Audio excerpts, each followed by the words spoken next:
ತೈಲೂರು ಗ್ರಾಮದ ತಾಯಿ ಶ್ರೀ ಪಟ್ಟಲದಮ್ಮ ಸುತ್ತ 30 ಹಳ್ಳಿಯಲ್ಲಿ ಪ್ರಸಿದ್ಧವಾಗಿರುವ ಈ ತಾಯಿ ತೈಲೂರಿನಲ್ಲಿ ನೆಲೆಸಿರುವುದರಿಂದ ತೈಲೂರಮ್ಮ ಎಂದೇ ಪ್ರಸಿದ್ಧಿಯಾಗಿರುವ ದೇವಿಯು ತನ್ನನ್ನು ನಂಬಿ ಬಂದ ಭಕ್ತರು ಯಾವುದೇ ಕಷ್ಟದಲ್ಲಿದ್ದರೂ ತಾಯಿಯು ತನ್ನ ಭಕ್ತರ ಕೈ ಬಿಟ್ಟಿಲ್ಲ ಎಂದರೆ ನೀವು ನಂಬ್ತೀರಾ?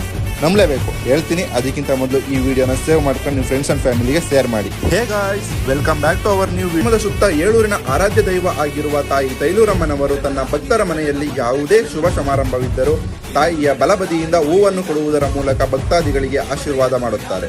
ಹಾಗೆಯೇ ಭಕ್ತರು ತಾಯಿ ತೈಲೂರಮ್ಮನವರನ್ನು ಯಾವುದೇ ಶುಭ ಸಮಾರಂಭದಲ್ಲಿ ಕರೆಸುವ ಸಮಯದಲ್ಲಿ ಹೂ ಅಂಬಾಳೆ ಮಾಡಿ ತಾಯಿಗೆ ಪೂಜೆ ಸಲ್ಲಿಸಿ ನಂತರ ತಾಯಿಯನ್ನು ಗ್ರಾಮದ ರಾಜಬೀದಿಗಳಲ್ಲಿ ಮೆರವಣಿಗೆ ಮಾಡಿ ನಂತರ ಭಕ್ತರು ತಾಯಿಯನ್ನು ತಮ್ಮ ಮನೆ ತುಂಬಿಸಿಕೊಳ್ಳುವುದು ಇಂದಿನಿಂದ ಬಂದ ವಾಡಿಕೆಯಾಗಿದೆ. ಹಾಗೆಯೇ ಈ ಗ್ರಾಮದಲ್ಲಿ ನಡೆಯುವ ಜಾತ್ರಾ ಮಹೋತ್ಸವವನ್ನು ಏಳೂರ ದೊಡ್ಡ ಹಬ್ಬ ಎಂದೇ ಆಚರಿಸುತ್ತಾರೆ. ಇದೇ ತಿಂಗಳು ಮಾರ್ಚ್ 14 ಮತ್ತು 15 ಜಾತ್ರಾ ಮಹೋತ್ಸವವಿದ್ದು ಮೊದಲನೇ ದಿನ ಕೊಂಡ ಬಂಡಿ, ಎರಡನೇ ದಿನ ಕೊಂಡ ಆಯುವುದು, ಅದೇ ದಿನ ಮಧ್ಯಾಹ್ನ ತೈಲೂರಮ್ಮನವರ ಅಕ್ಕ ತಂಗಿಯರ ಸಮೇತ ಮಗನಾದ ಸಿಡಿರಣ್ಣನವರ ಉತ್ಸವವಿದೆ.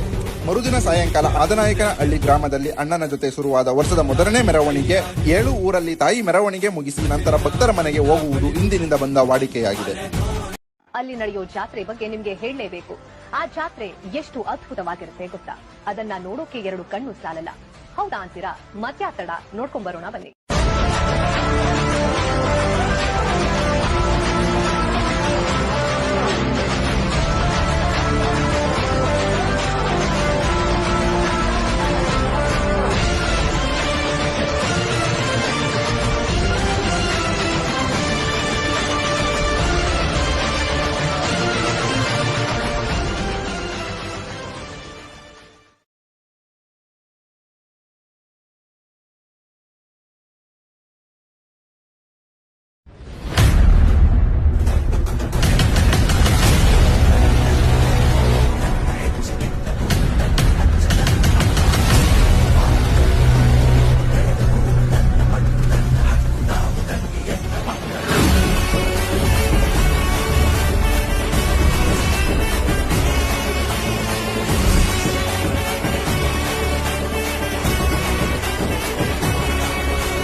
ಮೆತ್ಯಾಳಮ್ಮ ತಾವರ ಮ್ಯಾಲೆ ಕುಂತಾಳಮ್ಮ,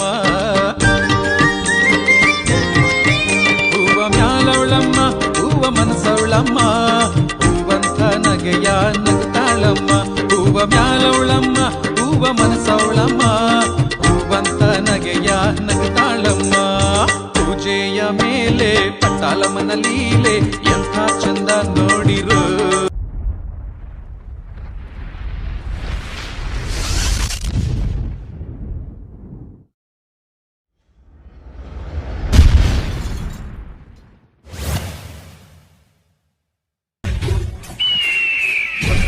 ಕೈಯ ಕಣ್ಣ ಬಳಿದು